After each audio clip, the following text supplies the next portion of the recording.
Hey everybody, welcome back to the garage. If this is your first time visiting my channel, please go ahead, click on subscribe, and also click on the bell to receive all the updates and activities on my channel.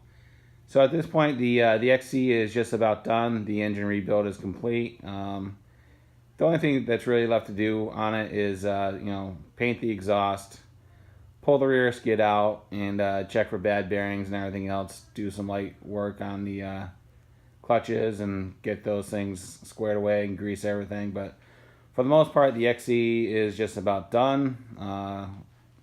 So now what we're going to do is we're going to shift our focus back on the XCR.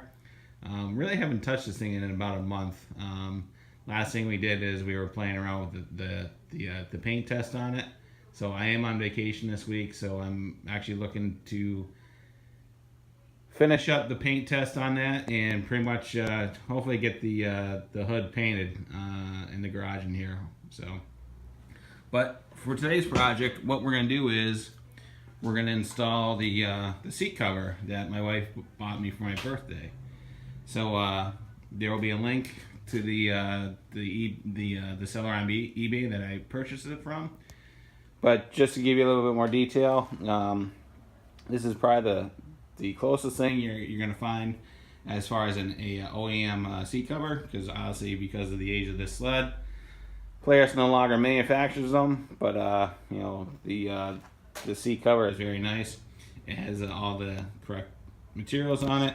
It has the color correct piping on it. If we flip it over, it also has the drawstring for the crease in the back seat, which is essentially this area. So what's going to happen is once we pull it apart, you'll see what I mean, but essentially the drawstring goes down to the bottom of the seat, and essentially that pulls that tight, so it's not like a big radius. It's nice and tight in that back. And as far as the tank cover, we also ordered that, and so again, the material on this is very nice. I'm very impressed with it. So, with that being said, why don't we go ahead and pull the seat off and start getting this thing looking good. Okay, so we went ahead and removed the seat. It's pretty straightforward. Really didn't show you the steps on it because I actually had the seat off for this prior to what we're doing today. But essentially the seat is held on by two bolts. They come in through the tunnel.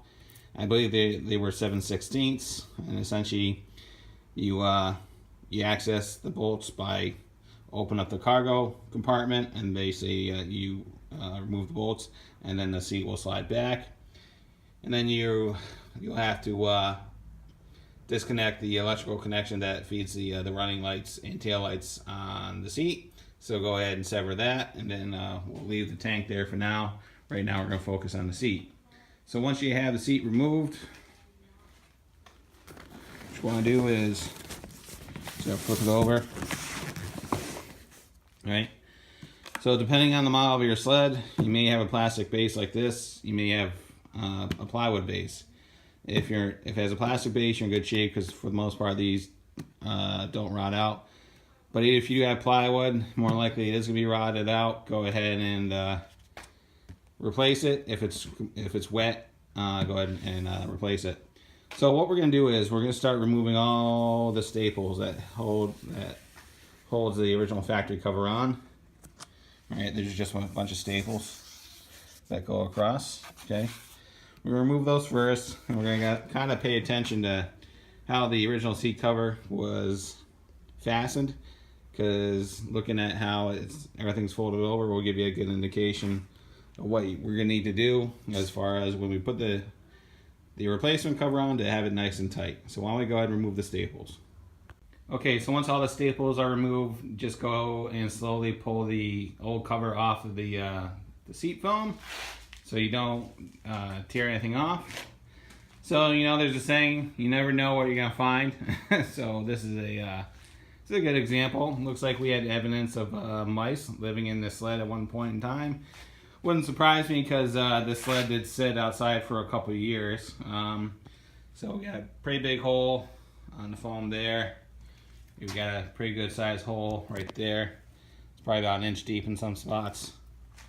And then we got the mouse highway that ran on the other side of the seat, and did some damage over here, because it looks like at some point they were also living back here as well. Really not surprised. So what I've just done, went out to our local craft supplier store and bought some high density foam. So what we're going to do is we're going to use that to repair the seat. We're going to make some templates and kind of even this off to a consistent layer. That foam that we bought is about 1 inch. So we'll probably cut that out and kind of scoop all this stuff out. Just make a consistent depth to make it a little bit easier for us. And then we'll cut some foam and kind of backfill that hole and everything else, and we'll repair that too. So why don't we go ahead and start cutting some templates and start repairing the seat. Alright, so I've been working on this section, the biggest one, and I've been hollowing it out so it's at a more consistent depth. And what I've done is I've taken a piece of paper and just made a very rough template of it. Because what I'm going to do now is I'm going to basically transfer it to the foam. And what I'm going to do is I'm not going to cut it exactly to the foam. I'm going to leave it probably about a 1/2 inch oversized. So when I put it in there, it's going to essentially give some compression on it. So it'll be a nice tight fit, and the 1/2 inch around it should be enough where it makes it nice and tight. So let's see if that's actually going to work, and let's go ahead and cut this out. Alright, so the replacement piece of foam has been cut to fit. I also beveled that edge so it matches the radius of the seat. And so what we're going to do to make it stick is we're going to use some spray adhesive. Essentially, you just spray both sides of what you want to stick, and then you press them together, and after about 5 minutes it's a permanent bond. So if you are doing something like this, don't spray the entire seat, just spray the section that you're going to work on, because this stuff will remain tacky even after you cures. So in the event, when we're trying to put the seat cover back on, we don't want anything sticking to it. So just spray the section of the repair. Alright, so that replacement piece is glued in, and what I'm going to do is I'm just going to go around and start basically filling all the little holes with foam and everything else. I'm gonna jam some foam in there and fill that hole in, and do the best we can to support this corner, because a lot of it is kind of literally hanging by a thread. So we're gonna do our best. So we're just gonna jam some foam in there to add some support and go from there.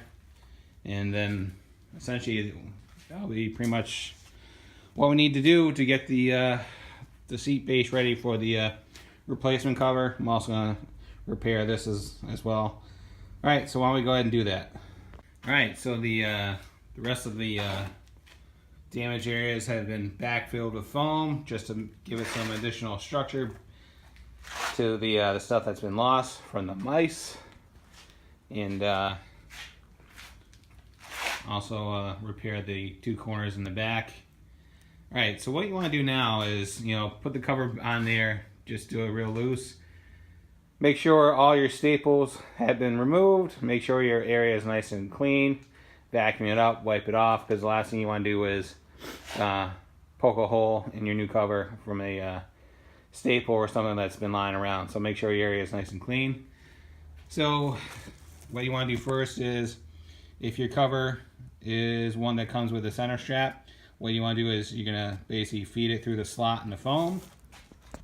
And you can see where it sits there. It passes through, and essentially it just clips on.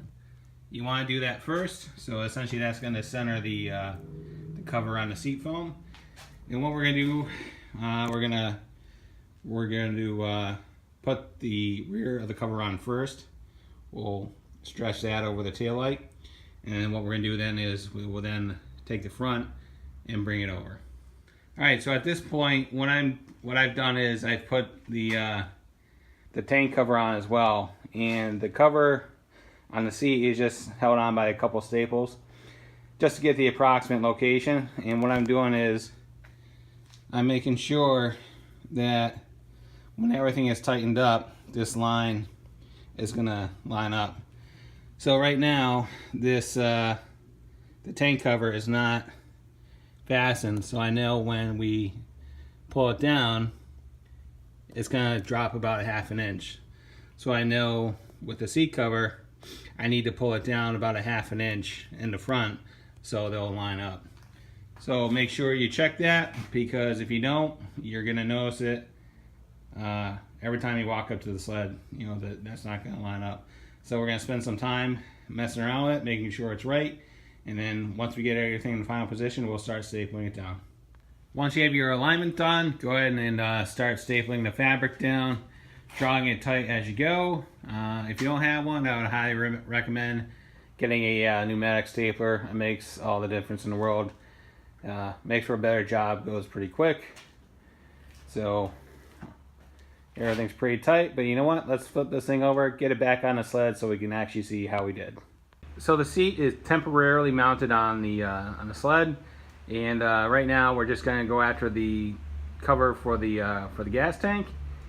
And what you have to do now is the manufacturer does not pre-install the rivets for you. Essentially, you know, I guess there's a lot of variation from Polaris where these rivets can be located. So they supply the rivets, but it's up to you to install them in the correct locations.